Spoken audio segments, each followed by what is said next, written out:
The Lord be with you. Good day, everyone. Today is 3rd of January, and we are commemorating the most holy name of Jesus. And of course, First Friday, the most sacred heart of Jesus. Let this day be dedicated to the Lamb of God, as was mentioned by Saint John in John chapter 1, verses 29 to 34. He said, "Behold the Lamb of God."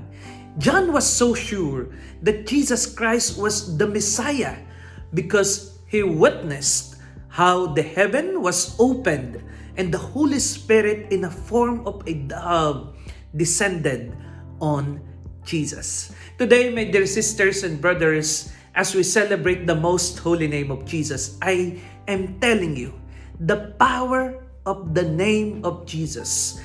Just by the mention of His name, the enemy of God will tremble in fear.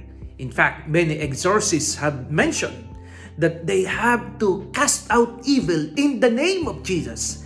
Every time people will ask for prayer, example for healing, I would always say, in the name of Jesus, you will be healed.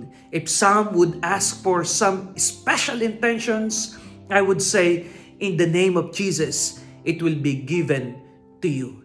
My dear sisters and brothers, let us always remember the power of the name of Jesus and let not use it in any worldly and nonsense things. Rather, let the name of Jesus be uttered by our heart that is truly in communion with the Sacred Heart of Jesus, and making it a point that every time we mention the name of Jesus, it is to glorify God.